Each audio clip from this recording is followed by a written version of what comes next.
Right now, I welcome the man himself. This is Chief Timothy McPherson. Did I pronounce it right? Indeed, you did. Yes. He's the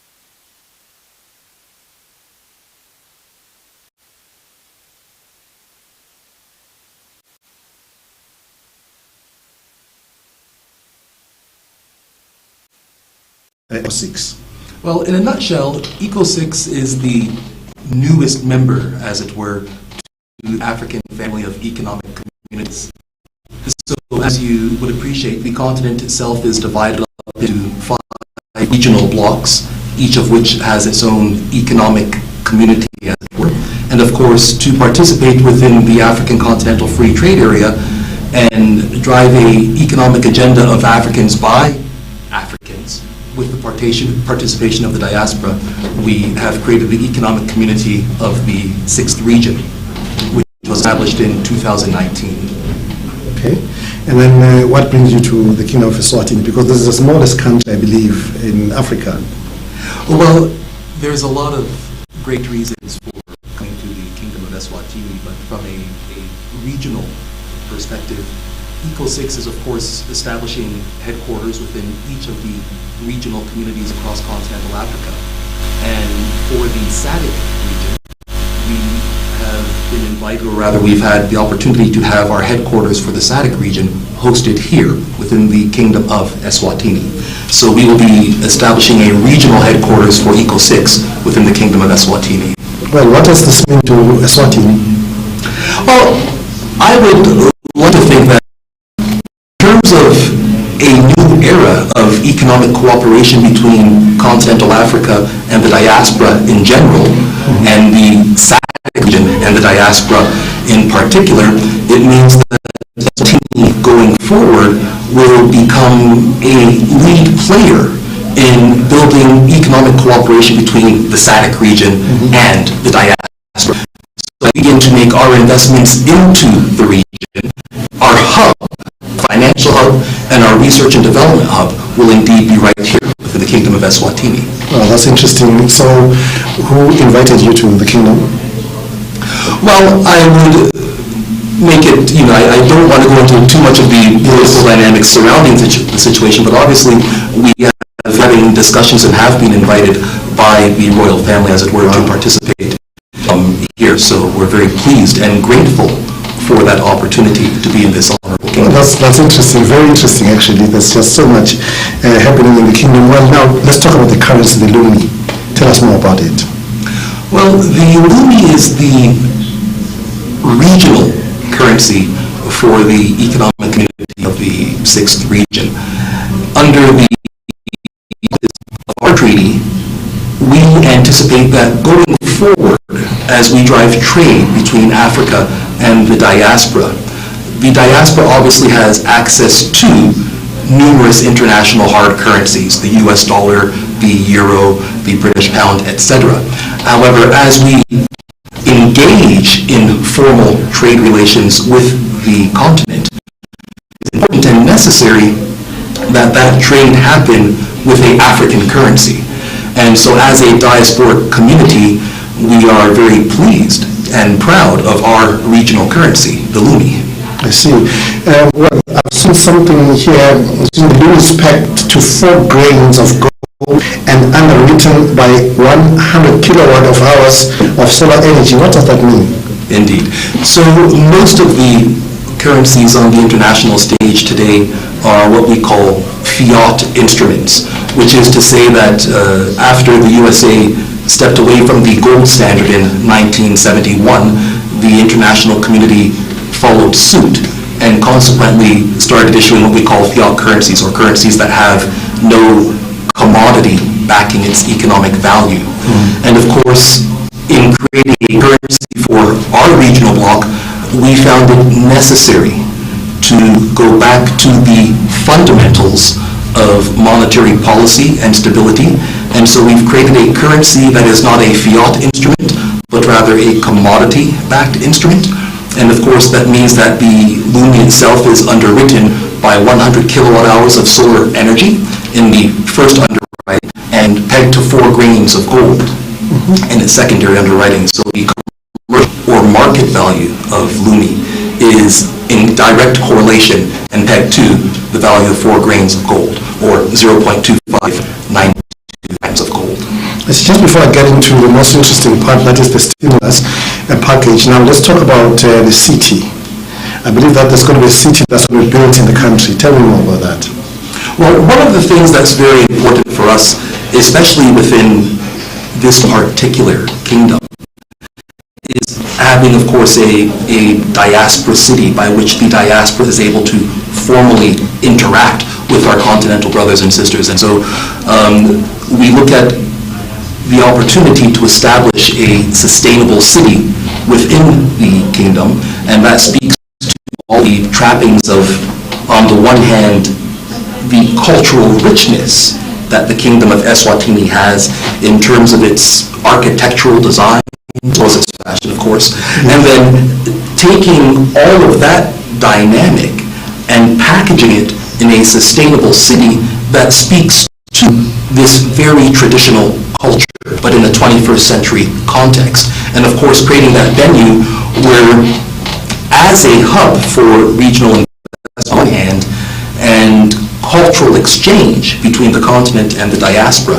on the other hand, just having that sustainable city where not only do we get to partake in research and development and industrialization for economic purposes, but that the diaspora is really able to interact with our historical brothers and sisters in this great kingdom of Eswatini. Very interesting. Now let's get to the main issue. Economic stimulus. What is that? Well, you say that the economic stimulus is the main issue. I'm still very much keen on the overall economic cooperation between the diaspora itself. But coming to the topic of the economic stimulus, we of course recognize that the international community stimulus has been in Canada, it's been given in the United States, it's been given through many so-called developed countries around the world. And we have the continent which hasn't been able to take economics. So within the framework of ecosystem within our parliament, back in 2021, or rather 2020, we began our economic stimulus. And that stimulus is allocated within our currency. It's at a parity value of $4 per month, denominated in the Lumi currency, of course, so that is 6.26 Lumi per month. And that will continue for another 2 years. The stimulus package itself was slated for a period of 36 months, and we have now gone just over a year into that stimulus, so there's another 2 years remaining therein. I see. And then how does one qualify? The stimulus has been structured for people of African descent both on the continent and throughout the diaspora.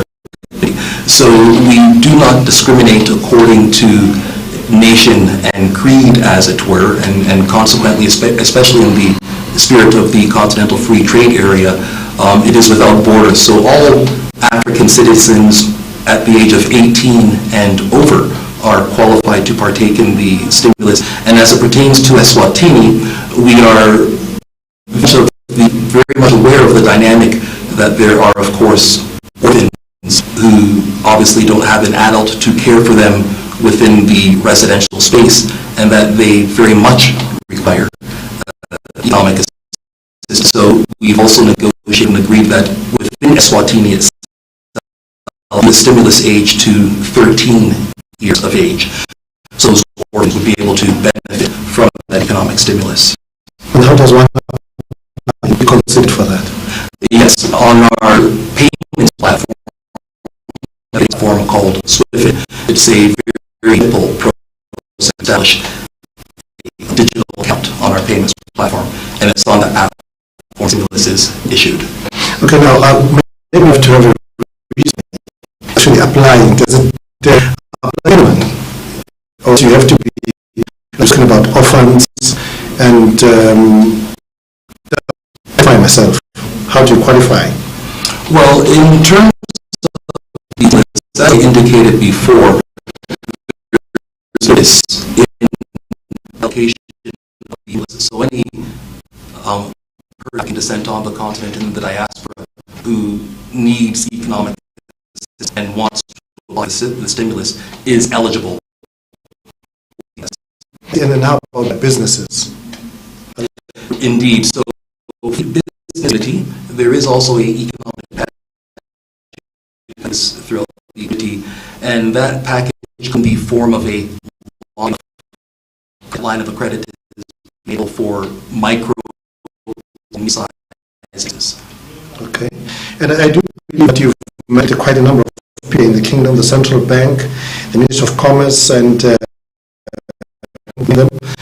how has been the result? I mean, what is with them? We are in discussions with a broad constituency of interest groups within itself, as you correctly indicated. I wouldn't news of those discussions in this particular interview. Notwithstanding, under the Second Continental Free Trade Area on the one hand, and the diaspora coming forth to participate within that free trade area, we try to take the view of a paradigm shift. So we're very much aware of the historical legacy, and we put that behind us, and we focus on how to deal with the legislation that speaks towards continental economic integration on the one hand, and how the diaspora can fit into that framework, especially given the dynamics and the strength of our regional currency, the Lumi. Wow, thank you very much. And maybe just before we go to a break, I believe that we're going to change this into a local language, but maybe there's something that I haven't asked you which you'd like to send to the people of Eswatini. There's about half a million right now. So what message do you have for them? So, just as a very candid and direct we are in the middle of an era of economic development between Africa and diaspora, and it's a great honor for the diaspora to be able to engage in a historical kingdom such as Eswatini, which is much regional culture with its entire identity as a people. From the chair of the diaspora, we look forward to you and partnering with you in this new era of and development. Well, the title of the program, we shall go to a break immediately after this. We're changing and we're arranging back.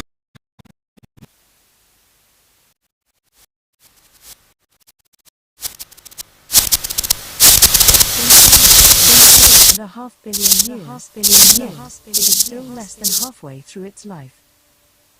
Worshipped by many civilizations and religions, it is the enabler and sustainer of all life, metals, minerals and agricultural resources, which have given rise to the wealth of industries and nations.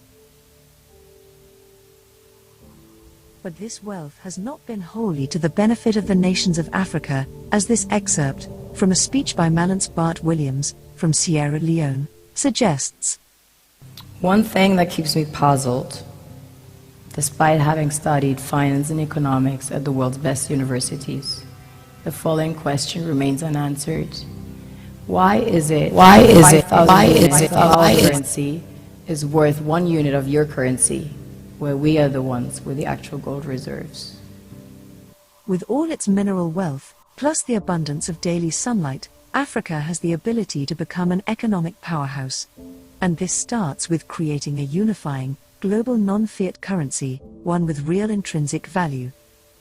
Introducing the African Kingdom's Lumi, a non-fiat digital currency that is underwritten by an established unit value, equating to 100 kilowatt-hours of solar energy, at a market value equal to 0.2592 grams of gold, which equates to $15.96 per AK Lumi. The AK Lumi is classic money with the following features. 1. It is a store of value. 2. It is a unit of account. And 3. It is a medium of exchange. It is interesting to note that the most valuable currencies in the world are not the US dollar or the euro, but the Kuwaiti dinar, the Bahraini dinar, and the Omani riyal. This is because these semi-fiat currencies are underpinned by a correlation between their monetary policies and their hydrocarbon-based economies. AK Lumi, being underpinned by gold and/or renewable solar energy, thus abandons the fiat currency system altogether and establishes its value as a premium currency on the global market, whilst restoring real value to African monetary policy. On the 1st of August 2019, the Economic Community of States, Nations, Territories and Realms of the African Diaspora Sixth Region, or ECO6, was established by treaty and ratified by its member states. The ECO6 has become the second largest African institution in the world, after the African Union.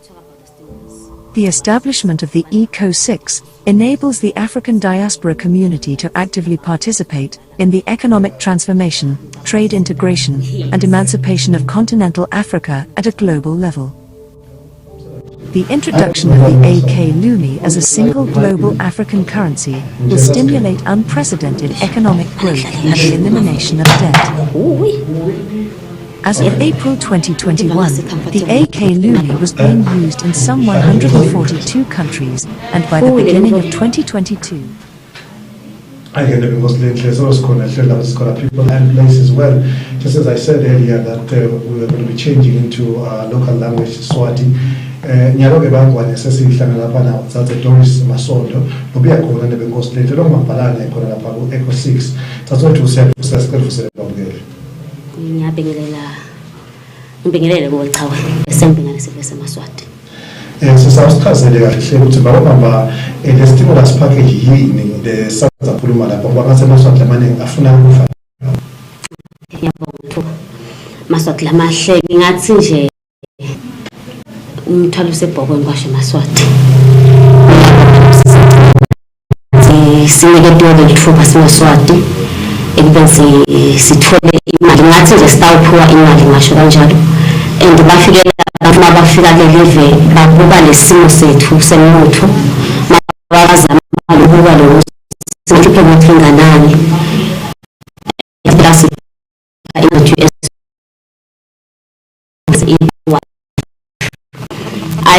ukuthi uyasebenza noma usebenza ingcinje maWeswati bakupha 1.5 kangwane, that is ingongoni. 2023 le stimulus soba sipha nje 1.5 anifana zo like 13 years kuya esaluka tinde sithondotela abo bena so stimulus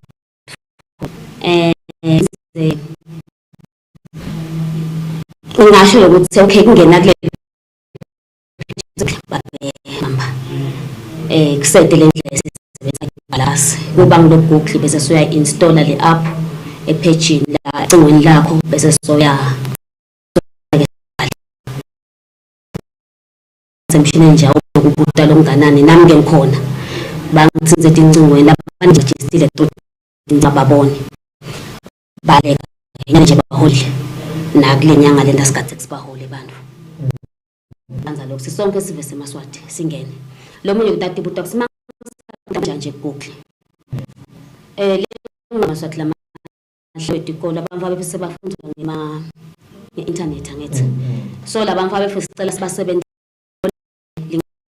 abayihamba kuphela naye abe nelakhe eligama kuze angadodleleka phela imali yakhe ngibhalise nje Qhawe Mamba gmail.com nayo ithola yakhe imali nami Doris Masondo ngibhala email kodwa ecingweni linye losho ukuthi kuyasendeka wonke lo register kuyamnikeza page lokho sisovele uregister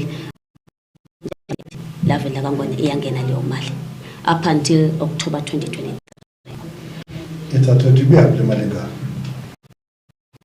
ikhamga inhlanganisela yalamave njengoba sekashiya inkosi ubuthe onke lamave langishiya nalasathuthukile abhicela abantu labathunjwa kade bayophila lemave ngashiya le diaspora yes yabese ke siyahlangana tycoons yes akahlangene ke ama tycoons khalo Eco 6 akhumbula imvelaphi yawo ukuthi sinesichamukale phela eAfrica abesayeda kasikuze sithuthuke sithuthukise la sichama. Njalo sisi indaba masibonele ukuhlupheka noma mhlawumbe ngesimo sa le COVID noma nje mhlawumbe bavele basivela nje. No, nale COVID isifakile isandla, but vele bebasendleleni yekutangala before the COVID. Yabavimba nayo seyifike yabaniketa ngabo sekuthiwa seyifake wonke umuntu nyalo le stimulus. Sesifake nabo soma business. So simafuna nje uqala ibusiness yakho bayakhona ukujeka bakuphakamisa. Noma nje ngabe umuntu basibafuna kuvala kusinje uve bunanzi balumi le currency le promoter ukuthi bagcine siyisebenzise sonke si Africa kungakhanza ka small Swati usensalangeni mawu South African Central Rand sebafuna sisebenzise currency yinye. Yes, because basite baba sibabuka kwasiloku siphuyisa kakhulu ngiyabekisa ngaseZimbabwe ndothengisa igolide eSouth Africa mina sekumele ngidojakale mina waseZimbabwe because yami i-currency iphansi ngiyase South Africa. Eligolide maseli liyafanana. So bahlangene ke basino ivele ngakuthuthukisa eAfrica ukuthi senze currency njengoba onke amavakashe mangabe kulipound nje kwalipound lenza lihambe igijima izawulenza mangabe phinze kuli-euro ligijima izawulenza kanjalo nema-dollars bagijima izawulenza. So nathi sila Africa bacela lokuthi kugijime lelumi le currency yinye le dasibangela ukuthi bebede umnotho wethu lobona seka ngathi technologies. Emagama akho sesegcina ngaphambi kwengibuyise sebafisini. Bengicela ngosami sive Yemaswati shikutele because kuyivela kancane lokho singakuthatheli phasi kuseselula nyalo kuseselula bengicela ngosami sigijime sishikitele ngole ngakusho it's in the website. It's Eco6 Lumi. Eco6 Lumi at Nukutebo@banba. No, it's Eco6 Lumi nje ungena ka Google. Yes. Yes. Okay, eco.6.com. Eco-6.com. Okay, so well, you come back and explain. But what I wanted to do is that if it could be running on our captions, so it's eco.6.com. I believe that. Oh, there, I've got it. Okay, yes. Okay, that's the website where you'll be able to access the site, and then you'll get the prompts which will tell you what to do, I believe. Siyabonga ukuthi azwethu sibonge nje nokuthi uphinde usichazele ngaleSiswati nethi siyethemba ukuthi phela amagcina la namhla kufika kususa ukuthi awubuya ngibathembisele ngisatawuvela up until siyithole sonke le mali siyithole sonke noma kanjani njengoba sisiva yozathu lamasonto utawufika la usenakafika lapha nebenkosi lenhle ngibona nesonja sinathi masonto kwavela David masonto la kimi bengithi ke bekunesta ukuthi ingoma yinje simama kasibongile besoyajika lapha uyajika kodwa ke Daniel ngiyambona siqavelele umthimba wakho uyavuma awufuna ukujika sisi ayenyela noma kanjani noma silenhlezi people and places siyabuya nalo na director atovalelisa siyabuya.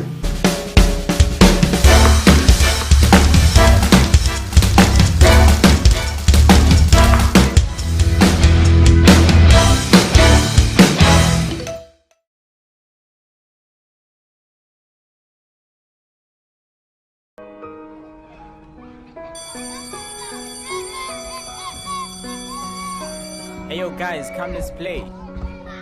Each one of you can pick a ball.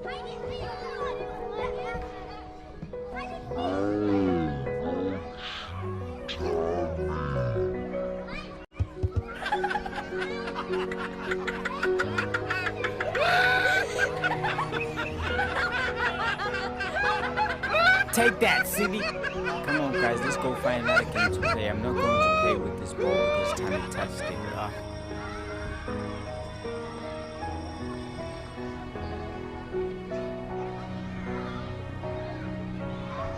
Bullying is abuse. Record it, report it, and don't support it. To report bullying, you can call our toll-free line 951 or SMS SWAGA to 8500 to get free access to child therapy and support services.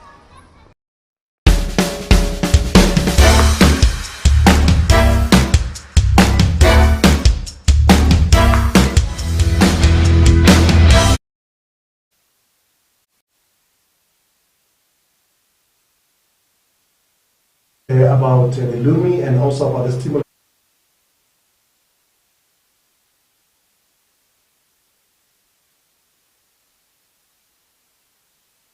On the other side, she says that this is your first but not your last visit.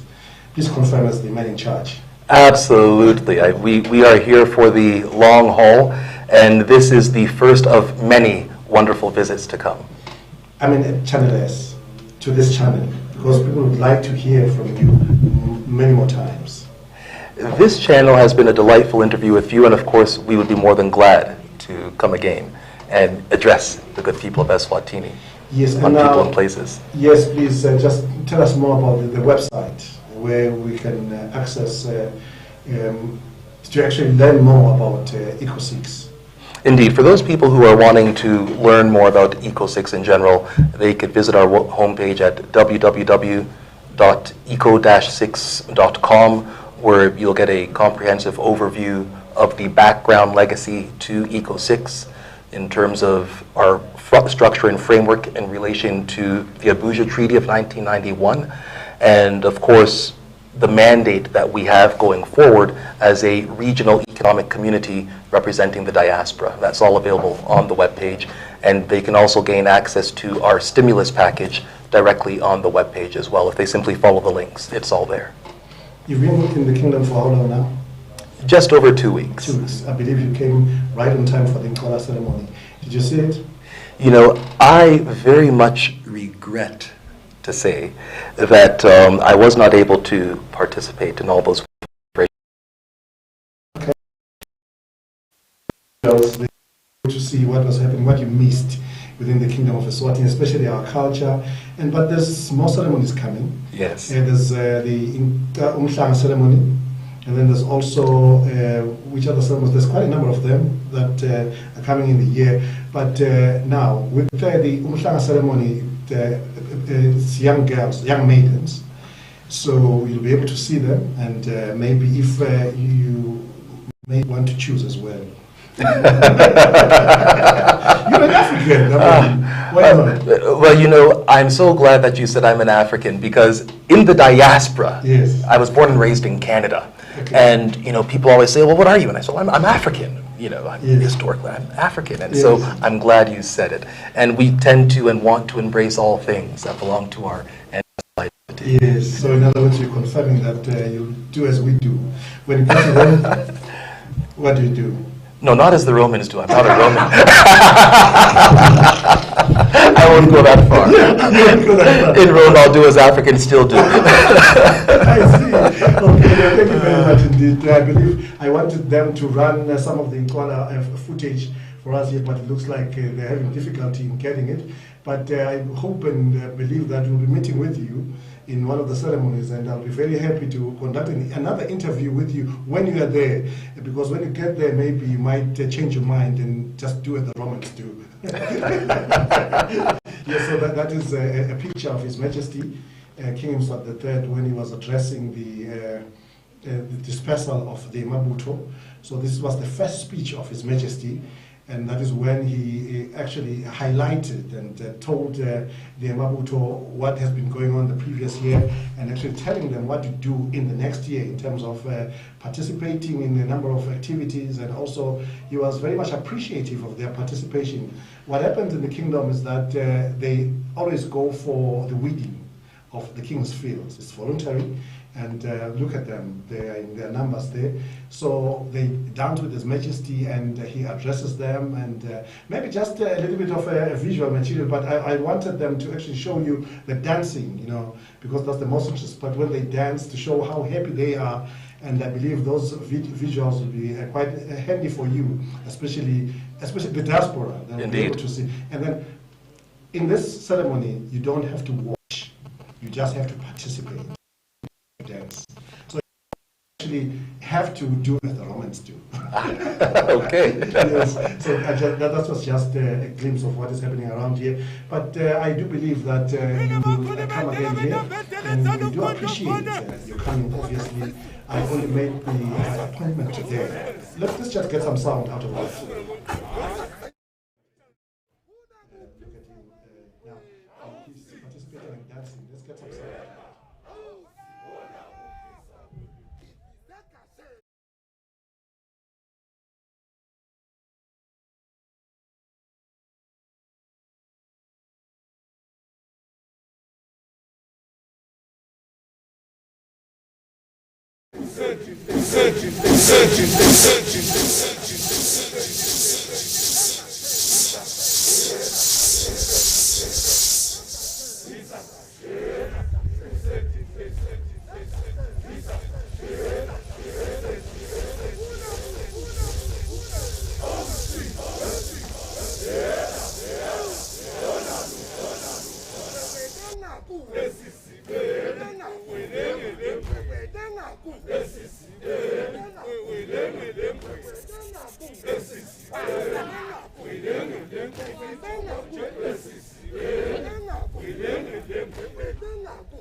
That is His Majesty King Yemaswati III participating in one of the dances right there.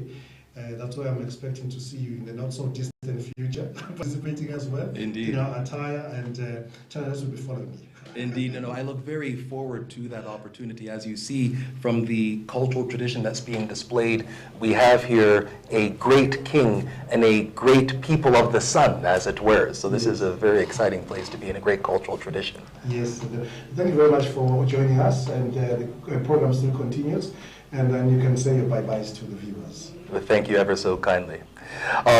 Indeed, as I indicated before, a new era of economic cooperation has begun between continental Africa and the diaspora 6th region. And it is an era of industrialization where the African family looks to manufacture and develop all the things that it requires going forth in the 21st century. And we're very glad to have the opportunity to have our regional headquarters within this mighty kingdom of Eswatini. It's been a pleasure. Thank you so kindly for having me on this show. Thank you very much indeed. That was Chief Timothy McPherson. Perfect. And we do hope that he's still going to. This is not the last visit he makes to Channel Yemaswati. We only made the appointment today, and he's here, a real true African. Thank you very much, sir. Thank you ever so kindly. Well, People and Places continues. Right now, we shall be having an interview with Babe Makanya Makanya and also Prophet Glinam Tetwa. Remember, in 2019, there was a prophecy where Prophet Glinam Tetwa said the Nkundla system won't be in existence in 2022. Well, the system is still there. We want to find out from him if, well, the prophecy is still being fulfilled. Well, this is People and Places. I'm Qhawe Mamba.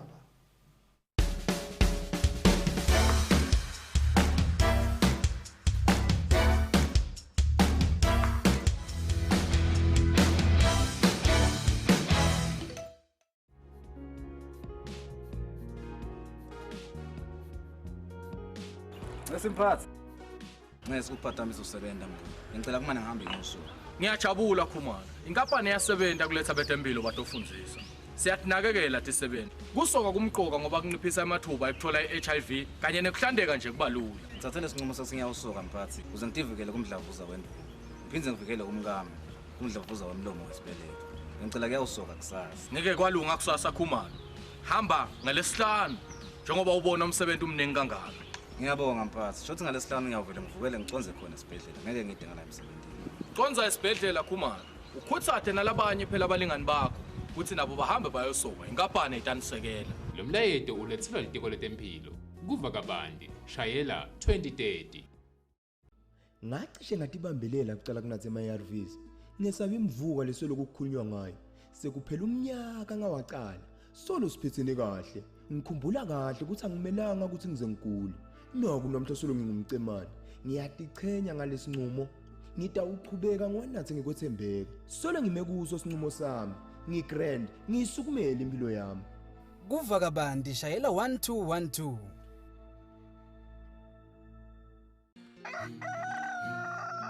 Nalo licutse likhala. Lijabulela kutsabuka kwekusa. Batukulu babanzatela. Ingani phileti uyabhadla inqanqwane entengane. Emanda savela yaqaphatela. Emakhamba semengabo lonini ngomshini.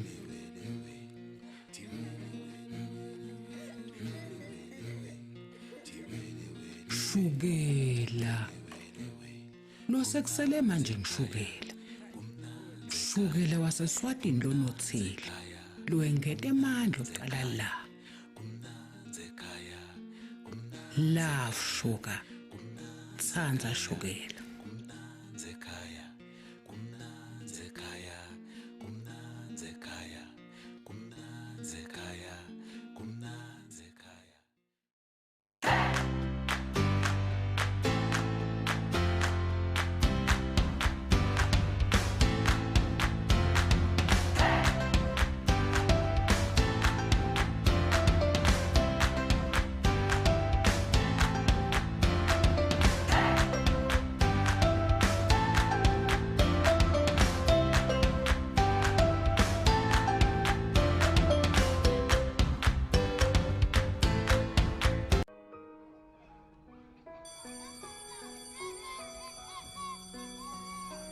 Hey yo guys, come let's play. Each one of you ball.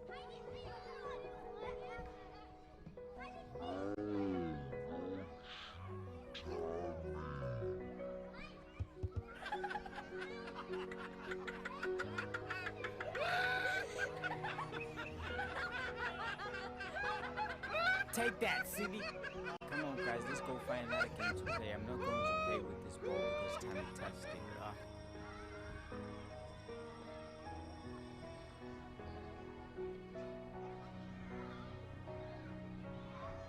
Bullying is abuse. Record it, report it, and don't support it. To report bullying, you can call our toll-free line 951 or SMS SWAGA to 8500 to get free access to child therapy and support services.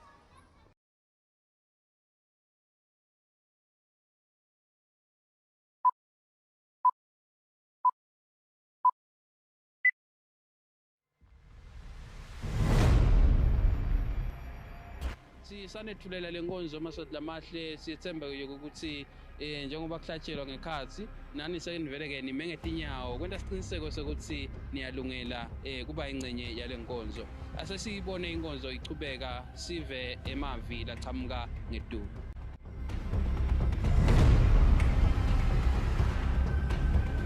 Etindzabeni temsakado weChannel Yemaswati kubika khanyisile mabuza mina Qhawe Mamba naKimberly Mavuso esigodlweni Tsitsini.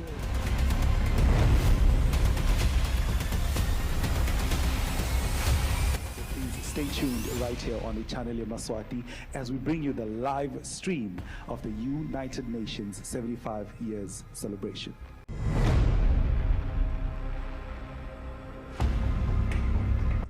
Kule channel Yemaswati sesifike emaphethelweni nalo lihlelo lwethu njengoba abantwana basekhaya beba record bukhoma la sikhona khona la kamanzini kanzi ke lokutawende kanyalo star crossover sishone khona istory saba nesikhashana lapho khona sikhulumisana nebalaleli bethu nababukeli bethu kule Yemaswati channel.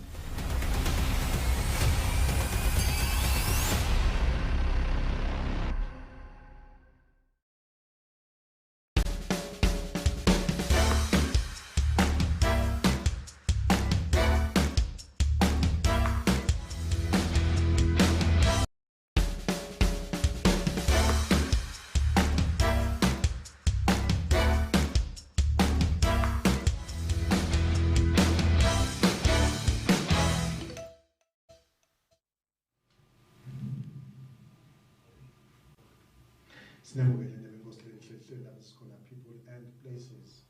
Lohlelo ngebenkosi lenhle lokhanya ukuthi lingenalo lesine onke malanga. Bakwane ke lesinayo lelilanga lamhla lapha esinayo lapha babe makhanya lo umphathi wenyanga evenda kangwane. Siphinde futhi sibe lapha a prophet igcina umthethwa ngebenkosi lenhle simthatha lena eningizimu leAfrica. Lethe ngebenkosi lenhle mhlambe batamveta abafana bakithi la nembala. Sisabona le prophet igcina umthethwa kuze sibone siyevana naye lapha prophet sicela ukuvusela prophet kuze siyevana lapha prophet.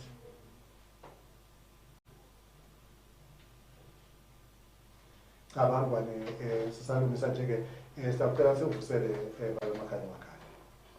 Awu ngivusela onke amaswati eSwatini naletinye nje tivele khona ukuthi nato Yawathanda Yemaswati kwalalela nokwabukela kwendakawo ngiyabonga. Siyabonga kakhulu somnyama kusegathi lapha sibangitshele solungile lapha elunga lapha Prophet Qinamthethwa lapha mhla ka-10 October 2019 kwakulesine somnyama saba nelihlelo lapha sisikhona people and places. Kuleli hlelo lolu ensomnyama kwaba nenkulumo enyindi kakhulu kwahamba kwafika esigabeni lapho longa Prophet Qinamthethwa wateka indzaba ukuthi ngeminyaka ka-2022 tinkundla titabe setingekho. Kepha ensomnyama mhlambe singangeni kahle hle leyo ndzaba leyo ngicela ukuthi sebake basidlalele lelo cassette kancane nje ukuze ukuthi abantu batokukhumbula ukuthi Mamba kwahamba kanjani futhi kwende kanjani. Kepha ngabe before singene lapho bangangitshela seyilungile leyo video ngicela kuva nje ensomnyama usakhumbula yini?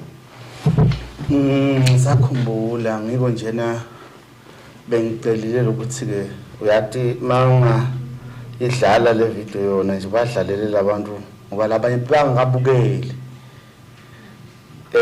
mabangakabukeli njena bebusigaba lokhaya lokuthi ke labanye abantu bangayinaki into lokhaya lokuthi iyakhuluma ke jake kathi lento khaya ukuthi ke seyibonakala ngazi ukuthi ke nayi lendzaba bese babese baba khona ke ngoba bengicelele ukuthi ke ngathi ungayidlala uyidlale nje yonke bateyibona ngoba labanye abantu bayakhanza ukulobola into labayibona. Kepha na ke vele kwaba khona ukukhuluma lokuvele ephepheni la ngakubona khona mina ukuthi lapha ke 2022 kutabe sekunanathi inkundla kangwane ngathi mina hayi khona lena kayisiyo ke ngilabe se usithola khona bona sokuthi asibe sitohlanga siyikhuluma la sayikhuluma ke vele kabanti empela nemagama ngikhumbula kahle lamanye ngeva sobita umprofeti ngaprofeti wa Plaza Bull umprofeti ngena indaba la iteka lapha ukuthi cruiser utabe ade umsebenzi uyasho ukuthi wajele amaphoyisa kunendlela ukukhuluma nebenkosi lenhle mhlawumbe sitakuthatha ngeligaba tanga khona nebenkosi lenhle ukuthi uhamba kanjani bathi ke prophet gcina sokhona esicela uvusele prophet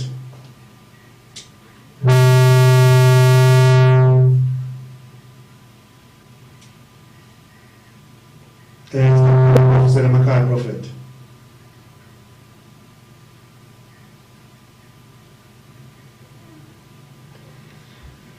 siyabona lapha emathi usengakasifa kahle hle lapha longa prophet phela kodwa ke siyabona benkosi lenhle ugadazele lapha ugadazele emazabade lapha batamlungisa benkosi lenhle ukuze asive kahle hle khona lapha emsakadweni kodwa ke badala benkosi lenhle sitawulungisa ukuthi sifuna ukuthola le video empeleni sisalungisa ina prophet lapha asesive benkosi lenhle ukuthi ihamba njani. Yebo kakhulu sibonga kakhulu nathi Nyambose kulesithuba lesike Nyambose kokuqala nje ungangeni lendzaba sitayiteka bekulene indzaba ndayiva masinyane ngicela kubuta la ngiliphi igama lapho lona lunga ngoba umprofeti Qinamthethwa lesiphatiko sineke phakho sekuyantshintsha kuyahamba soba prophet Joshua kuphi nguphi wafika nje uNkulunkulu washo ukuthi ngitawuchubeka nomsebenzisi lo prophet Qinamthethwa kodwa yena latangibita ngalo ngitaba ngiprophet GR Joshua ngikubuka lo msebenzi la plus uNkulunkulu ufuna ndawo fence ngisho kanje wakhazela sokulitshelana lo GR uthini GR ngemagama ami ekudalwa lo Joshua ke sengile igama lathi uNkulunkulu sengihamba ngalo le mandate yami ngoba nawutakhumbula kahle nje emvuleni nesive semaswati mina uNkulunkulu wangithinza nga10 April 2010 ngeda lapha kuwe futhi ngilotshele emaswati ukuthi ngehlele yini uNkulunkulu bekasangipheka angivuthiswa ngoba kwathuka ukuthi awu lo mvulo kwesmart ukuthi uvame kubonakala leti indzawo leta sokhweshile nyalo kwasamthinzile uNkulunkulu ngathi cha le message uthi uNkulunkulu utangibisela ngesikhathi lesithide sengiphethe umlayito wakhe cishe nje ngasho ke empilweni ngokuthi sengilesikhathi ke uNkulunkulu lana khona asasho khona ukuthi hayi ke sotaba ke ngoGR Joshua ngicela nje ukusho last year ngasho kanjalo noma kanjani sibonga kakhulu Nyambose Jobe sivile lapha ukhuluma nalamsakatweni ngekwenye indzawo nje ke ku social media uthi ube ne professor mhlawumbe akusichazele ukuthi beyithini. Angade empini ngokuthi mhlambe noma ngingacala ngabo yini noma kube khona lokho ngingacala ukuthi ngimane ngikuchaze ngoba sengiyabonakala sengihleti icene ngoba bemakhanya uyati umsebenzi wakhe naye bengingafisa ukuthi sive shengathi bengingasichazele lokho ukuthi ngendiwe yini ukuthi ngibe la ngingakachazile ama prophecies yebo ukuthi awubalaleli ngendiwe ukuthobeka ngidehlisile lokuthi ngide la kutehlisa lokudala it is to humble myself embambeni yakhona bengakafanele ukuthi ngabe ngide la ngatohlala nababe emakhanya kodwa ngekutehlisa ngendele emaswati atawuzuza ngoba into lenhle uNkulunkulu ukuthi uthi Jesu nakakhuluma uMpostoli Paul uthi ngafika ebantwini lababuthakathaka ngoba ngifuna kwenta njani ngifuna kubazuza lokho umcwa uNkulunkulu kuzuza abantu bayati ukuthi indoda iyathi nayiphuma iyohlola ikhala ukuthi limenjani iyobuka ukuthi bathakathi bayiloke kanjani itshelo umkayo ukuthi hey mkami ngisaphuma ngisaya kube manga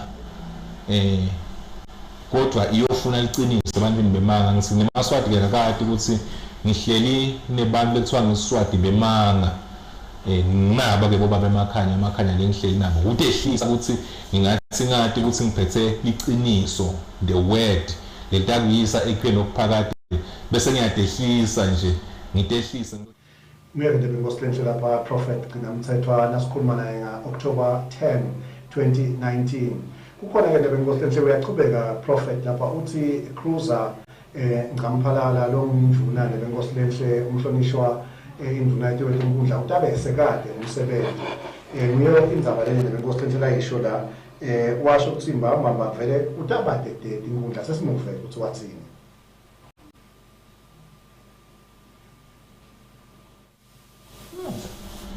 Mbantu abahola live baphakulwe yini inkundla angisho mina ukuthi 2022 utawuphela pause ngithi 2022 utawuphela inkundla ukhosi ngeke kuphela kodwa ukhosi endabe yamisa inkundleni makhashiye karaba santa khasi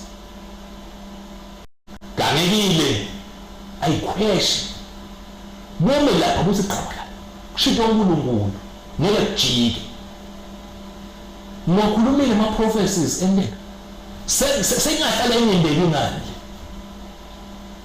ngoba sekufika inyanga ngiko nje lemusho ke Maswati ukuthi Maswati ngicela ukukhweshisa lokuthi nihlanganise kuthi nahlangana ngicela kuma lapho kwanyalo mfulini nasezweni seMaswati asibonga kakhulu ngiyavela sengidakunika baba emakhanya emva kwawo ubeke lapho indaba sengithi chiye market sengithatha inqingo kakhulu namhlanje bekunenele sitakwenda sengingaqala ngibhale WhatsApp 76073020 76073020 bese ngiyangibhalela khona ngilabe sengiyanifundela konke lenikubhalile nginika sikhashana nesakho baba emakhanya sinibhale ngeke ngifake inqingo lebenkosi baba emakhanya ngakho sokuchazile benkosi lapha longangaye umprofeti lapha ukuthi akasho nathi utawuphela bukhosi empeleni bengingacela khansisi ubuyele emuva lapha kule clip yesibili ku437 lapha utawuvela aconze ngco endzabeni ukuthi babe cruiser ngamphalala umhlonishwa utawuphelelwa ngumsebenzi ngendlela ukuthi sitokwathi kuhamba kahle nebenkosi ngoba naye longanga prophet uyayiva lendzaba futhi uyayibona ngicela uye lapha ku437 sesimuve ukuthi uthini ukuthi 2022 netinkundla umuntu asawa inkosi ibusa netinkundla ayibusi netinkundla inkosi ibusa ngaboshifu ngoba leboshifu inkosi ibusa ngemaswati ayibusi netinkundla letinkundla tiphawule boshifu bantu lasebakhona babakhulu abahola konyalo kuhola ama-MPs kuhola tindlu letinkundla bahola boshifu baphawulwe yini boshifu tinkundla bantu abahola live baphawulwe yini tinkundla angisho mina ukuthi 2022 utawuphela pause Ngithi 2022 kutawuphela tinkundla. Ukhosi ngeke kuphele. Kodwa lo mkhosi endabe yamisa tinkundleni. Hawu makhashi karaba Santa Claus. Ganekile. Ayikhweshi. Nome lapha ukuthi qhabalala. Kushito uNkulunkulu. Ngeke kujike. Ngikhulumile ama prophecies endeka. Sengasale ngoba sefika inyanga. Ngiko nje lemusho keMaswati ukuthi Maswati angikukhweshisa lokuthi nihlanganise nihlangana. Lapha sikayemva enough ukuthi sitothola lapha khuluma khona specifically ngalaba abacruiser kampala ngethemba sibahamba bayithole leyo video lebenkosi lenhle ngoba benishito lapha ukuthi ibiphi inombolo. Sesitawuhamba lebenkosi lenhle ukuze mhlawumbe sive lapha 7:14 lapha sekasho khona ke bangwane ukuthi sokhulumile futhi nalapho uphinde uyachaza kabanti empeleni ku-specific lokuthi mbaba balenza ba itawuhamba ithini ngendlela lokuthi nebenkosi lenhle masisitolandzela sesimuve. Angisilutho mina babe mama. Ngilile ngimembethe. Noma kanjani? Yes. Hey. Okay, sekungitawungena kulomunye manje lapha uthi lona ngithukane yende kalobamba uthi yena njani babe mamba nedivakashi takho. Umprofeti ukhuluma iqiniso tinkomba ukuthi tinkundla siphela isikhathi sethivele tiyabona selidumela ensumbeni la silima makhanya uthi makhanya mukela Jesu babe ilanga lingakashoni thulane yende kalobamba basimukela Jesu. Awu babe yende. Pambeni. Awu Pambeni. Pambeni. Abonga babe yende. Nange lapha lomunye uthi umusimangele mabuza intonto ziyafana nale vele kuqala uthi ke nawe wentwa yini umprofeti ukuthi kukhona kubona uthini kukhona kubona lokudako kepha angakhona ukuthandazela ukuthi isimo singendeki uthi wentwa yini ukuthi ukhona kubona lokudako kepha awukhona ukuthandazela ukuthi kungendeki. Na Jona akathandazanga uNkulunkulu ukuthi niniva ngayibhubhisi. Wahamba uyodeliver le message njengoba njalo. Umprofeti is just the message, it is the God you see. Into wasimakazi. Lona ke uthi Yemamba susa lo mprofeti wemanga lapho. Yena sonke isikhathi uprofeta lokubi kuphi lokuhle la kuprofetile musagila lobhalile. Yes, awu babe sagila Nkosi yami. Ngiyajabula na usingumprofeti.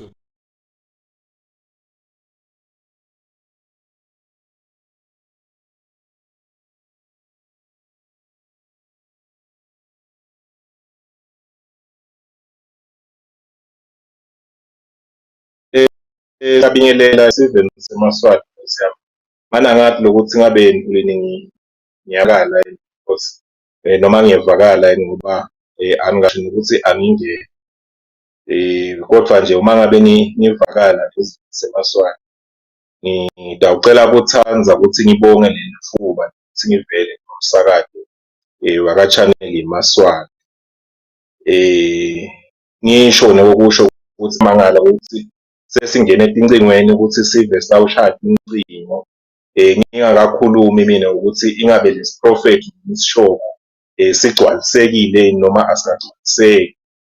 Ngivile ke nekuthi indlule nokhulumile wafaka nenzaba yababekuza nayo bengifuna ukuthi ishe ngathi bengayihlatiya na ungangeni ukuthi sona ke sesihlatiya noma sesiyihlahlela sithini lenzaba ngoba kufuna ukuthi nasikhuluma letindzaba siniketane emathuba nako kungabe sekubonakala ukuthi awu ngazi ukuthi vele kufuna kufushwa yabo mangolo siniketwe nje sonke emathuba nako empeleni mina kangikho ngalapha kuNkulunkulu futhi kangikho nalapha ama-progressives kodwa mina ngiyokhulumela into lesiprofeti sakhulunywa Maswati ngidawucela ukuchaza ukuthi nemambala vele siprofetho sagcwaliseka mhla ka-29 Juni or before 29 June ngawusho kanjalo ngesikhathi kuphuma i-order kuhulumende kokuthi nemambala eMaswati akavumeleki ukuthi angahamba ayokhuluma tikhalo tawo enkundleni ngesikhathi longanga babe-DPM akhipha i-order ukuthi akeme eMaswati yodiliva ama-petition. I-order yaphuma kuhulumende kanti kanti inkundla iyatiwa ukuthi nemambala vele kulapho eMaswati ikhalo tawo. Kulapho-ke tinkundla ehulumende wadigceza khona ukuthi abantu sebangeke bakhone bahambe bayawukhala bakhethe ikhalo tabo ekhazi inkundla. Bese-ke babaSwati kuba buhlungu njengoba nje sive lokhu sikhuluma namanje sobe sifake emlonyeni. Ngiyo le ndzaba leyabe seyenteya ngaJune 29 lapho khona salinyalelwa ngeMaswati amaningi kakhulu leside neliciniso ukuthi mangaphi lawo Maswati lawo, kodwa kuyabonakala inombolo letinkulu kakhulu afele ini-ke Maswati ngokuthi vele nemambala bese kavinjiwe ukuthi leto tinkundla letisiwe ukuthi angahamba ayokhuluma tikhalo tawo khona angeke asakhona ukuthi avumeleke kuya khona. So setinkundla by then athi athi sasawasevi asayisevi inkosi yakhe. Wakhuluma-ke lo nganga balomhlonishwa babe-DPM Nhlanganiso Masuku wathi umile kuyodiliva ema-petition.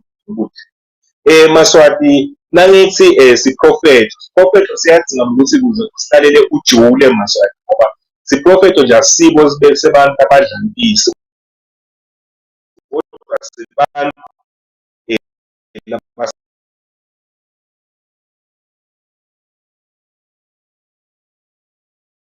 semsengwa uNkulunkulu abavuthiwe eduzane nakamuva. Athi-ke ngikhipha ujob la sabakuthola nyalo lo mholo lawo konyalo awusekho.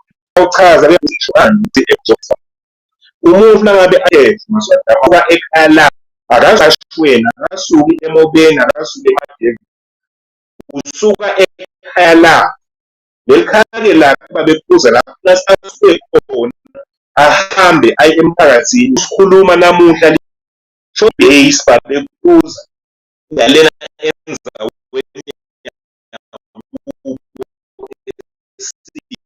ngoba sekude likhaya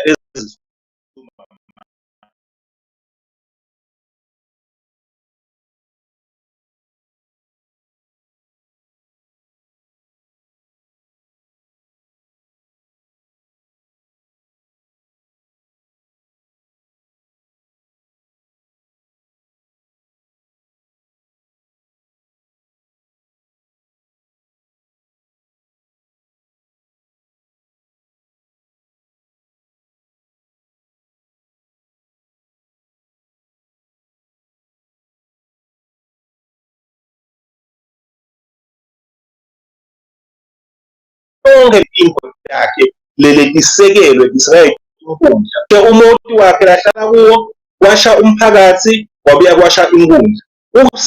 Usekeleke kuphi manje? Ulunga la kuphi manje nasephalamende ngoba tonke letisekelo takhe atisekho. Yiso-ke siprofetho ke leso Maswati. Na ukhuluma ngokuthi umuntu uprofethile usuke ukhuluma ngalokho. Ngithi nje angisho Maswati ukuthi kangiprofethi mina ngoba mhlambe kuthiwa ngizonda kuNkosi noma mhlambe ngenda ini. Mina ngiprofetha leNkulunkulu.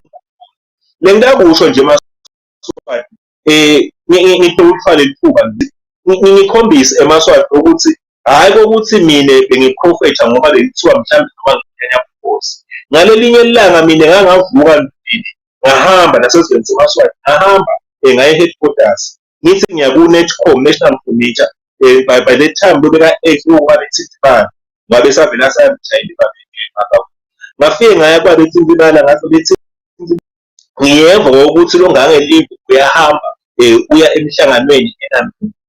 Ngitawucela-ke babe ukuthi umane uyongibikela yena ukuthi uthi uNkulunkulu angahambi kumhlangano wakhe wesadala ngoba lowo mhlangano loyo utaba nenkinga namoya yangwile zayana itakuwa imlimani. Wethuka-ke lo ngaba beThintibala wathi hey uprofethi ngiyesaba. Ngitawenda njani ngoba lokhu ngikhuluma manje already boKhandlela sebahambile already nabompiwa sebahambile. Ngathi mina cha ngekuthi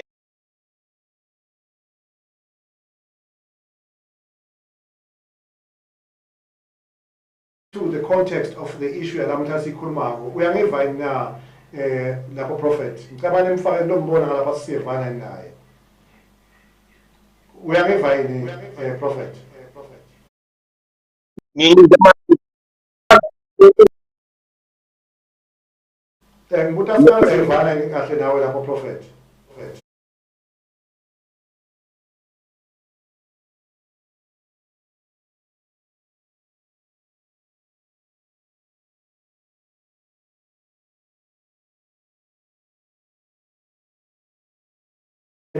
indzawo yakhe kanjalo netinkundla tishile nendzawo yesikhulu ishile kusho ngiloko lokusho kona ukuthi ngiyo angangeni kuyo ngoba seyiphumelele seyifulfilled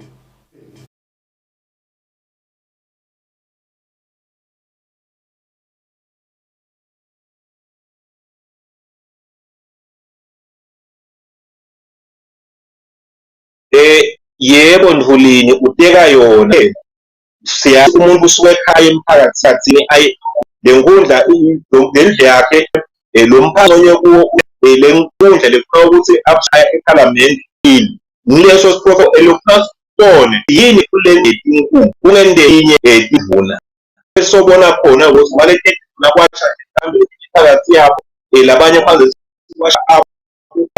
kwehluka lesabanye mhlambe akuzange ukuthi ibo ngale lelandelana ngalo ngabe sesipophethe bamsindela out bekuza ngathi ndabe ajobless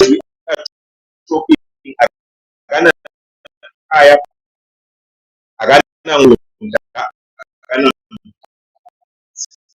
nekusho ke network yakho ilo kakhulu lapha ukhona ikepha sekuvakele prophet ngivile kahle hle uthi ke umprofeti benkosi lenhle la mbamba iprofesi yakhe iphumelele ngekuthi babekruza Mphalala ushelwe kakhe kusho ukuthi yonke isystem yakhe lefana singasebenza ngayo ayisekho ngicabanga ukuthi kushile konke ngakho ke isiprofeto sakhe vele siyenela lapho ngesimase ukuthi vele tinkundla thosa kusebenza ngoba kruza Mphalala phenza beminister so mnyama kuthi njena nabakithi bekungaba kuhle mina ngokubona kwami kuqale kudlalwe le video yonke kusukela ekucaleni kwayo ize iphethe lokuthi sakhuluma sathini ngani ngoba nyalo ukukhuluma lokunye lokhana lokuthi ke solo kumahlahlandlela aloku lasangiko manje la lasangiko manje akusiko lebeka ngiko ngalela la mina njena angisangijabulisi neze lokuthi ke yena sowunje manje ngazama lokuthi ngimchazele lokuthi ke cha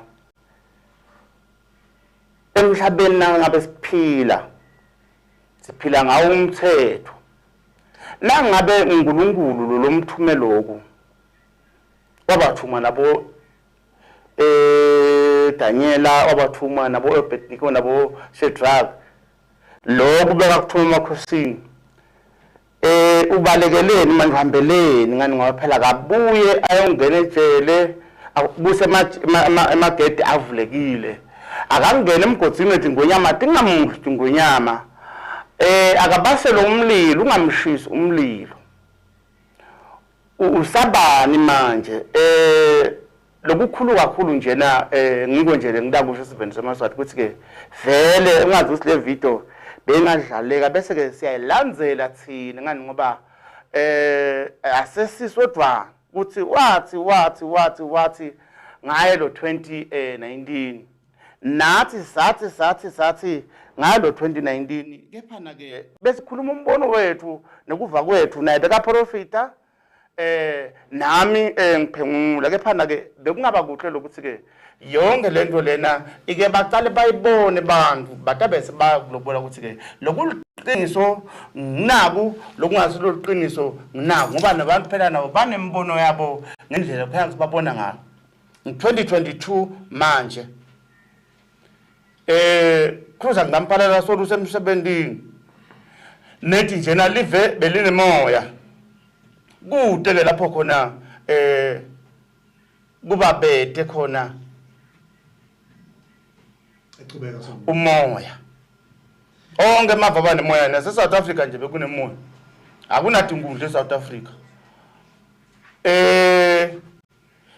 akusho lokusivelele thine ukuthi sivelele ngasiyiswaziland cha iCovid nje bavelele bonke abantu balamba bavuka ingane lengasaphikise ukuthi lobudlwangudlwanga bese ke thatha emandla kulo kephana ke mina bengingajabula lokuthi ke vele ke sike kuqale silalele lokuthi ke sathini dabe sesiyalandzela ke sesitha nalokusha ke manje ngiyabonga siyabonga kakhulu Mnyama impela ngiyasiva sikhalo sakho sokumnyama lapha esigabeni sekuthi Yemaswati ongefuna ayilalele le video lokusihluphile lapha noko sokumnyama lapha ngisemase ngibukela le video ngakhanza ukuthi yebo ikahle ya recordeka manje ke isubstandard kancane ngekuthi empeleni livi lakho belingevakala kahle hle bekuvakala sine sobabili naye prophet Gcina Mthetho manje ke sinebaphathi lapha empeleni baka SCCOM empeleni leso sikhathi leso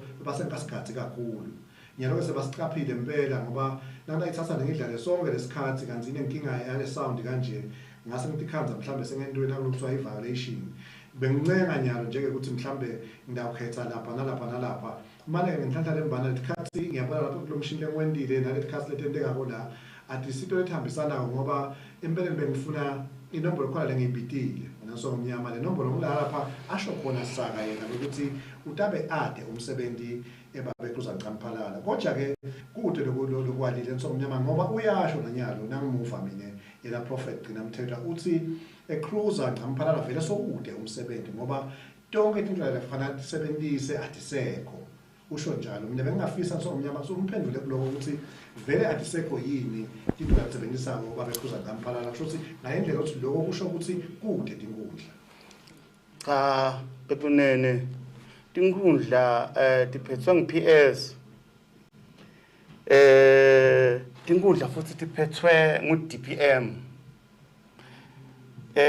leli tiko letinkundla njena mabhalano wakhona lomkhulu ngibani ngu-PS lo phethele tinkundla ngu-DPM lo minister ngeke wena ungumprofeti uhloke kwathi nje ukuthi ke ngeke minister beke information yakhe ekhaya ngeke minister beke information yakhe le etinkundleni akuvakali lokuthi ke ukhuluma ngani ngoba phela umsebenzi wanakuzaneni wa minister use cabinet noma kuse office lakhe la sebenza khona awukho ekhaya awukho esikhulweni sakhe awukho lapha kukwendeke khona konke lokho kwendekile so akuvakali lokuthi uthini nakathi ke kube kushe lama computer yonke le network le lapha lokuthi ke kudiphethe khona inkundla akhona wonke amaphepha tinkundla tisisekhona futhi nje naye cruiser ngamphalala usesekhona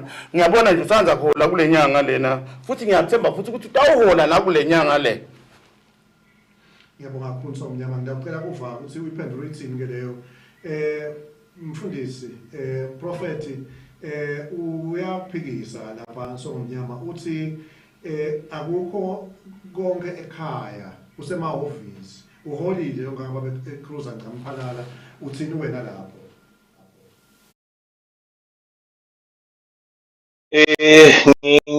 ngiyabonga Ndlulini ngiyabonga nasesiveni semaswazi ngilalela cha ngicela nje inga adisekho ngitawubekisa le ungeke phela Ndlulini uma ngabe umfati wakho angasafuthi uthi nishadile nabhalisa emthethweni abese umfati wakho akasakwembathisi ingubo abese umfati uyakushiya ekhaya uyahamba wena uthi umfati wami ngoba mina ngiphethe certificate semshado uphekeli akasakumba ingubo sewuhambile ngiko phela bese kubuya enkantolo bakhulume bamnene bathi nangabe ungamembathisi ingubo ekulesi sikhathi esingaka uyawukhansela umshado ngoba kusuke sekubonakala ukuthi vele awusasebenzi ngalesi lumbi ama-conjugal rights.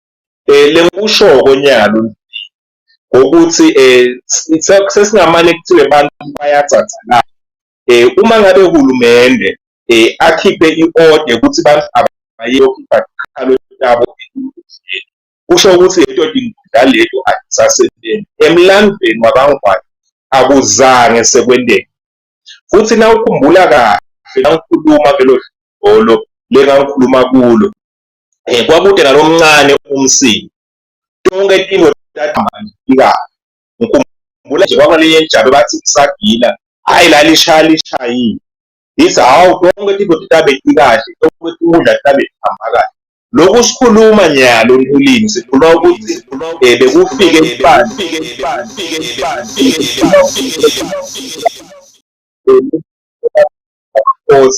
lelo bandla lelo bebeliholo ihamba ushintshwe nayo Prophet bekosenhle network yakhe lapha akhona inenkinga Prophet ingabe usangiva yini la so ichaze kojana songomnyama yivala lenzaba ukuthi uthi mbamba uma ngabe kusho ukuthi umkakho umthethe awusakhona ukube nema-conjugal rights lokusho ukuthi mbamba sekude i-relationship emkhathini wena usho uthi ngiprofesa into leyo ngekukhumbula kwakho uteka yona awu akusiyo nje futhi nje akuhambelani nokuthi that say the Lord kusho inkosi uNkulunkulu ngeke akhulume into lefana kalowo futhi uhulumende lo wethu inkundla uhulumende wembube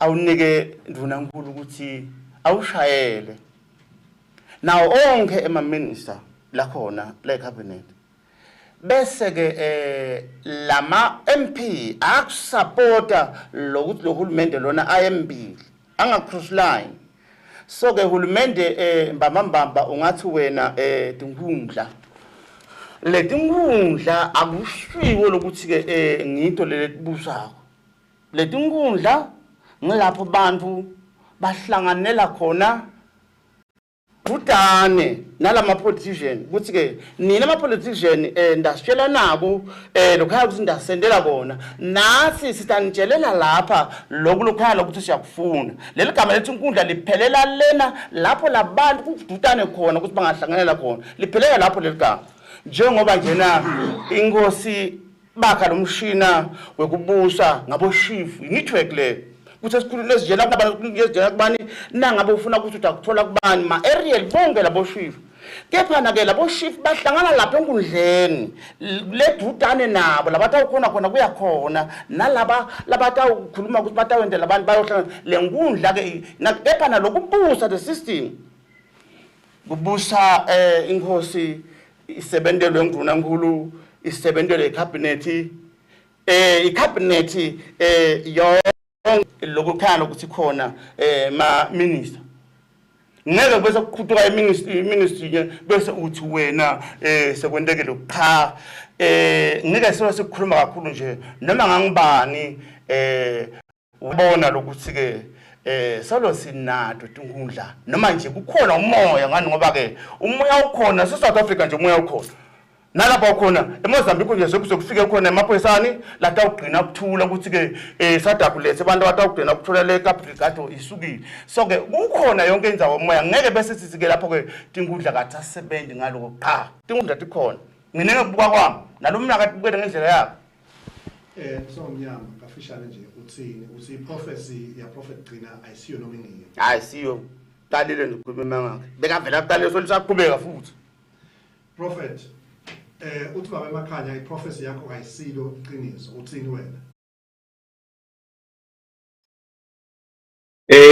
le tindzaba lentikhulumako wena Mpulini naloku profeta tindzaba takamoya letiviwa abantu bakamoya labaya eveni lakamoya uma ngabe vele kuyinyanga mthakathi ngeke uze utive lelo tindzaba lenkushoko nje Mpulini ukuthi lo mnyaka lona kunetinto letethusana kakhulu letitakwenteka letinye ngeke ngikhone ukuthi bita ngikhulume lomsakadi wakho ngoba angifuni kuse kusasa lomsakadi wakho uvaliwe kodwa eMaswati ayiyethi bengicela ke Nkulini naseziveni seMaswati siba lama comments lata ubhalwa ngeMaswati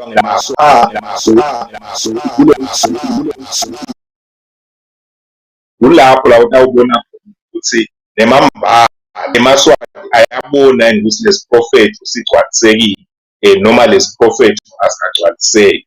Ngilokhu kwenteka angeke ngikukhulume lana angifuni ukuthi kusasa bese babuye bathi Nkulini owendani lapho kuhlelweni lakho ngoba ngiyazi ukuthi nawe nje uyasakazisa ngiyiko nami ngithi nangikhuluma ngizame kwehlisa ngoba ngihlonipha lo msakazi esive seMaswati.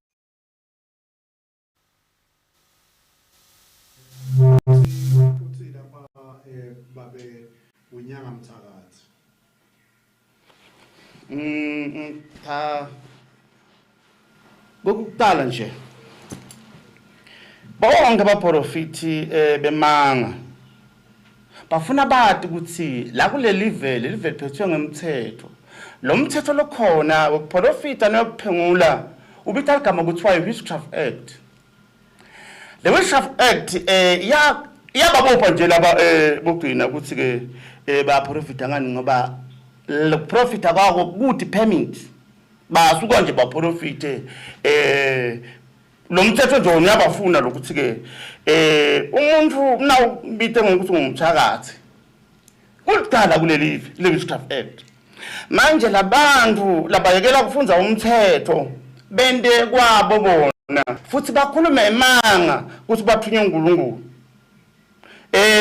Mine lelo ngikhuluma ko ngithunywe nguye uNkulunkulu kuthi ke mine ngathasa moya angizazi mina ngivuka ngiqala emanga ngithi mina ngidaba nendlu lenhle ngithi mina yonke lento ngikhuluma ngimanga nje yonke ayikhuluma into leqini so ubheka ukuthi abantu bathola lokuthusa abantu nasemhlabeni kufa kubekele bonke abantu labakhona emhlabeni kubekele lohlakaniphile nalokwatile nalonjani bantu kufuna ukuthi kufa bangakwesabi ukuze batokhululeka. Mina nje ngeke ngihambe la nangabe kukhona kufa kutangikhanza la nabomkhulu bafela la bonke bafela la kecha ke ngidakulwa ngeke ngife nje nakuzaneni nabe kukhona kufa ngeke siwayekele emanga adukisa eMaswati ngokuthi ke umuntu uhamba uyolalela umhlangano webantu laba lesonto angasaprofit tokhuluma emanga la lokuthi ngize ngikhulume kanjena wakhuluma kabi kakhulu ude inhlonipho khuluma ukuthi kunenakuzana phiza kunenakuza kephana ke naye indlela khaya ukuthi ke utshelwe ingqondo ngayo kephana ke lokukhulu kakhulu kangisiye umthakathi mine ngilapha abantu labaloye bathakathi. So I'm doctoring the witch.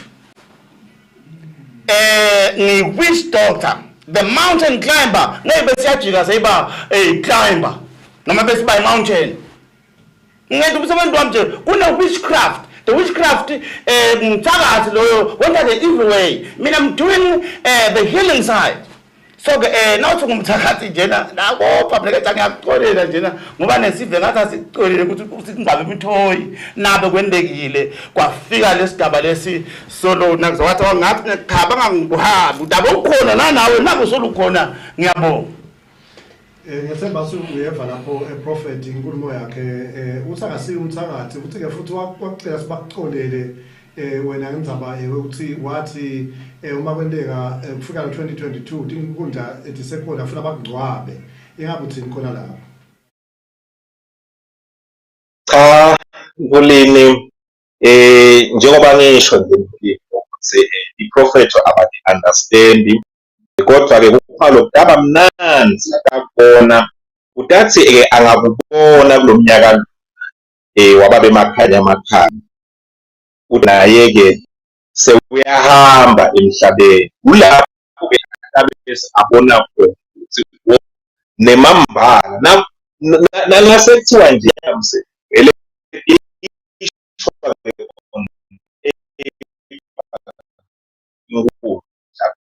babe emakhaya utawubese siyasiva elithi apha eMaswati Mamba vele lo professional ngoba saluma yena wawuthe Yemaswati ukuthi angangibulali kodwa wase sophindwe yaguquka ngoba ngikhumbula kahle nale video lapho asho khona athi kuyawube kufemini ka-22 ukhuluma yena uMakhanya Mkhaya. Sengiyasho ke mina enyalo ezivele Yemaswati lokhu ningibona la ku-TV ngivina naba bemakhanya amakhaya ilanga lenye lilandzelako kuyawuvela ngedwa ngisho ukuthi ngivile ngakutshela ngaze Makhanya uyazi nakuqeda lo msindo utawubona lo msindo wenteka kodwa usawuqeda kwenteka lo msindo lapho yena tabe sesuyazivalelisa.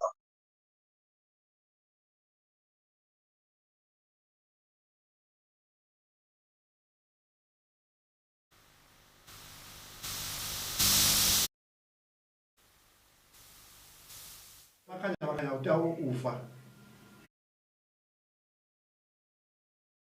Kunjalo.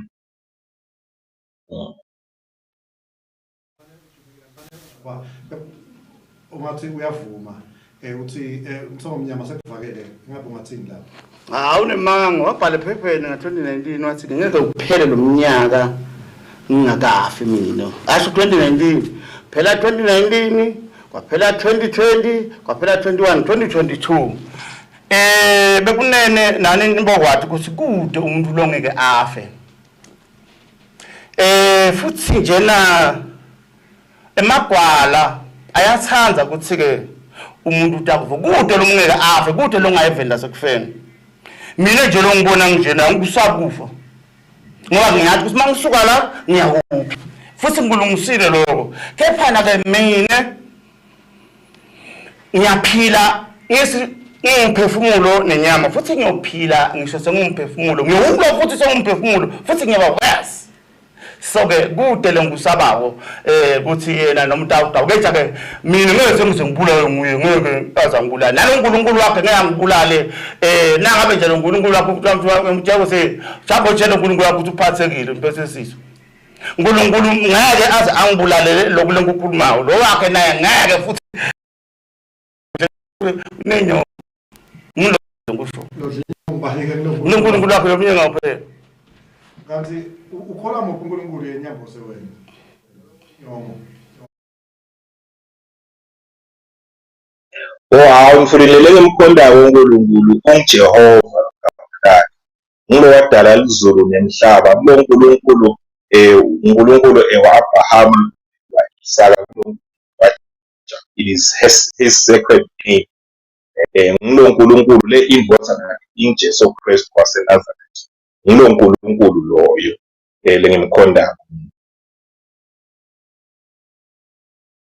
Uthi kakhulu ngifuna lokuvala sina ubekisisa kahle hle uNkulunkulu uthi uthi yena kusukela 2019 solo uthi utawufa solo uyaphila kuze kufika lamuhla nyalo so utawufa njani utawuliwa yini?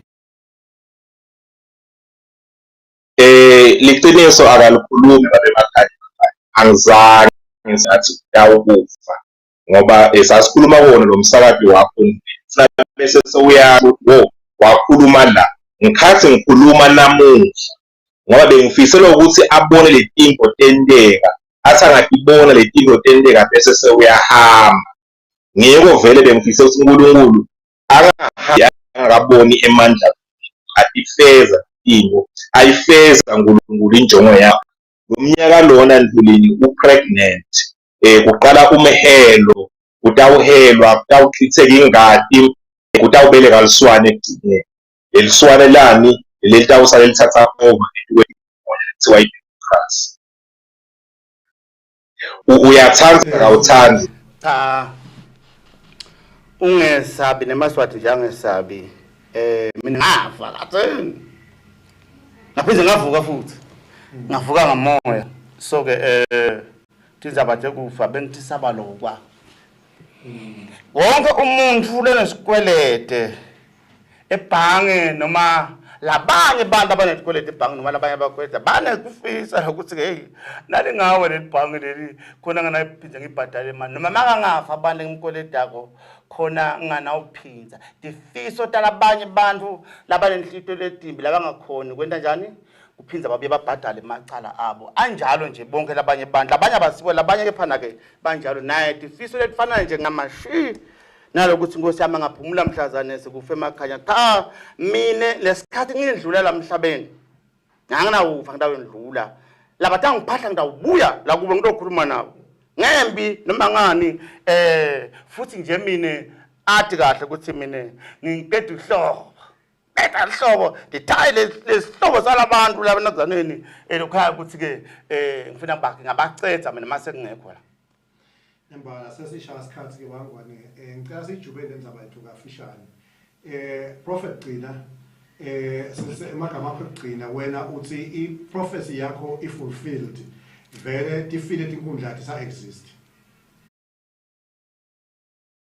Uteka yona mbamba nifuli inkundla kafa ngesikhathi announce akhipha simetelo ukuthi abantu bangayi bahambe bayokhala khona ngoba vele ingasasebenzi lokho ukuthi lokusikhuluma nyalo kunebantu labafele nje ukuthi bafuna kuya enkundleni uyatibuka inkundla isebenza njani ngabe kunebantu labafile bafa phela ukuthi baya enkundleni bese wena ungitshela ukuthi leyo nkundla leyo iyasebenza nemambala ngeke ube nemfaki wakho kodwa ube angasabupheki futhi angasahlali nanawe ube wena ngibona kuliqiniso vele inkundla paper sibuswa ngato kodwa embambeni yakho insekho emaswati ayabubula atichithile inkundla na uhulumeni abantu bahambe bayokhipha petition etinkundleni ngithi nje angibike lokho maswati ngempilo ngoba ngiyabonga Nduli lokungeta ithuba noma nje technology isenta sakho ukukhuluma kahle ngiyimkhanuka babemakhanya ubuke emehlweni kodwa uNkulunkulu uvumile ukuthi ngimtshele ngalo ngiyabonga kakhulu sikubusise ubuse nesipho semaswati siyabonga kakhulu Ngiyami soshito lapha ukuthi inkundla atisekho ngenxa yokuvelile uthi kodwa kwanyalo sisabuswa ngito lokho prophecy yakhe seyiphumelele uthini wena hawu ngavele ngaphuma ekuqaleni lo kanje kade ngisolo ngiyachubeka kuloko lengibona konje mina Nkosi yami nabakithi ke kube udutane bafuna ukuthi bamlungise kancane lengqondo kunenkinga ngani ngoba lamhlabeni uphila ngemithetho lekhona kwaleso sikhathi lemithetho iyakhaza ithi mawundlula la utakubamba gesi nangabe phizundlula la utawuphila so ke nangabe utawutshela abantu ukuthi ke ababambe gesi avutha batakufa labantu sine nje kokuqala singemaswati lamancane mina nje kuthi ngishona linye iswati lelingalo ingingani ngoba makungafa linye iswati litapheze kubuya kulukhunanga ngishona nakusaneni nokutala abantu abo so ke lengadi lesitawukiseka yabani alakuphi yena lo tawukiseka so ke namaswati onke kufuna ukusabuke kuthi nangabe amaphoyisa nje avala indlela athi kungayiwa le angayi ngani ngoba asho umthetho lokho ku-order nangabe kungenzeka endlule lapho kutaba khona emandla atawusetshenziswa tabe salimadala abantu babemaswati kanti bancane ndikwendlula lokho ngoba lemithetho mina kuzaneni lapha nje kunemaphoyisa kunemasotsha sekunemawaka so ke labantu laba abakaphathi nje lide khona bakuphethe ukuqinisa lokhu lokhaya lokuthi ke kungumthetho so ke nangabe kutawuthiseke ingadi nje yabani bangakhe ngisho 3 mina ngibona kusitawesholo ufuna sithi ngase sifikele ku 2 million so la sikefika sedaba nalabatawufa bakwiseke ingadi cha angivumelane mina nalokho ngiyavalisa nje sive semaswati singesabi sikhonda uNkulunkulu Jehova sebawothi sive semaswati sikhonda baba waJesu sikhonda umnikati wamoya loyingcwele nangabe basakhonda yena ngeke baze behluleke kethi amabataguguka bakhonto lokunye hayi batathi bona kethi ke nakhona hayi usudutana kulomnyaka ngeke ngiphika ukuthi ngeke ufe bani ngani ngoba ke kufa kuya ngokuthi yamhlonipha yena uyihlo nenyoko kuze thi sukutakotanze emhlabeni nangamhloni nami nje mase abahlonipha babe noma ngidawuhamba ke jake ngathi ngisazama mina ngiyabonga nje Yemaswati alale kahle nemsakazo siyawudumisela kakhulu ukuthi ke bantu bathusiwe kakhulu kejana ke lona leliveleli la nyalo futhi nale livele linye letaka noma niyafa solo nifela mina noma niyaphila solo niphila mina kusho njalo Joko sobothi ngiyabonga evende Yemaswati. Asibonga kakhulu kusomnyama ngalo njalo sibonga kakhulu futhi nawe lapha Prophet Gcina Mthethwa usijoyina lapho ukhona ngetechnology bangwaneke noko itechnology vele isendele phasi kakhulu empeleni ushido lapha lokanga Prophet ukuthi inetwork yalapho akhona ayihamba hambi kahle kodwa nje sivele bangwane kanjalo nebekunene lapha September sinibonile nale clip kancane nje ke lapho bekukhanya khona sikwakhulunywa nga-2019 mhla ka-10 October siteka yona lendzaba yona lena bangwane ke siyathi ukuthi labanye baye basicabangele kona lokho sethembe ukuthi mhlambe labanye labaphatheke kabe siyaxolisa kakhulu kubo nebenkosi lenhle besingaconzi ukumphoxa kanjalo nabe kusho sijabulile nekunene sijabule nawe la ku-channel Yemaswati. Bangwane ke lokunye engathanda ukusho lapha ukuthi people and places lamhla iqale ngebugabanqa kwayo insimbi yesiphohlongo lapho bekukhona khona labaqhamuka lapha economic community of the African diaspora 6th edition nebenkosi lenhle lapho ke silo semhlaba ingonyama bangwane sivumile ukuthi eMaswati onke eveni akathole 1500 lokusho ukuthi ke utawungena wena ku-website labatayibhala khona la ngaphansi utayibona kulesikhasanyalo nawungena kule website leyo utabe sowuya gcwalisa iform sebakhona ke abantu abasebele sebayithole le mali itawutholakala le mali leyo kuze kuphele iminyaka lemibili letawo le mali lena ke benkosi lenhle silo siyicelele ukuthi eMaswati aphatheka kabi elinhlangothi lehlukehlukene lifaka ekhathi yona i-COVID-19 nekuhlupheka nje kwaphethe eMaswati lokusho ukuthi ke noma bekusho ungubani kusukela eminyakeni yoku-13 years kuze kuya khona eTulu noma besomdzala kanganani silo sesivumile benkosi lenhle ukuthi uyithole imali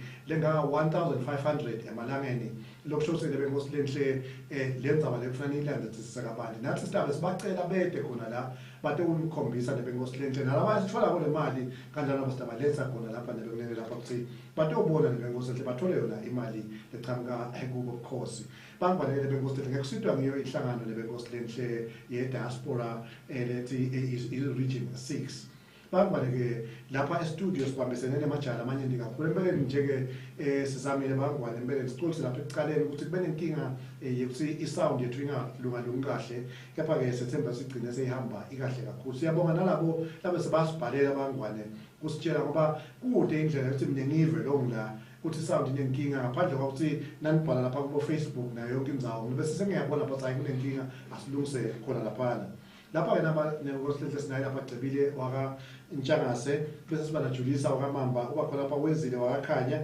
egcina nebenkosi lenhle ekhona lapha eksisa wakambule kanye lapha khanyisile mabuza ngibo bantu lesinabo lapha nebekunene lengibona si nabo la kodwa ke ngejala bakushila lapha ngosirile mbamali ngathi noma mhlambe lijalo bese seliyachitheka liyahamba lapha cha bathi khona nebenkosi lenhle ukuthi nje indoda le vamsa ukukhwesha kakhulu lapha bese soba khona futhi nasiyabonga wakadlamini benkosi lenhle ngeke sibambisene naye khona lapha songomnyama sibonga kakhulu empeleni ngoba esikhathi esiningi siye sikuthinzeke short notice kepha sonke isikhathi uyadikhandla ukuthi uze ufike lapha siyathi umsebenzi wakho mningi kakhulu ukuthi ukhuluma nabo shemeni betinyanga all over the kingdom of Eswatini kodwa ke nasikubita ka-channel Yemaswati sonke isikhathi uvele ufike khona lapha sibonga kakhulu ekudikhandla kwakho nebenkosi lenhle nani siyethemba ukuthi nijabulile kuba nathi khona ehlelweni nabe nje uzophatheka sengiyaphinda ngithi siyaxolisa kakhulu kwayona nebenkosi lenhle sengiqhawe mamba la lonke ibandla laka-channel Yemaswati lokuthi bekumnanzi nisale kahle.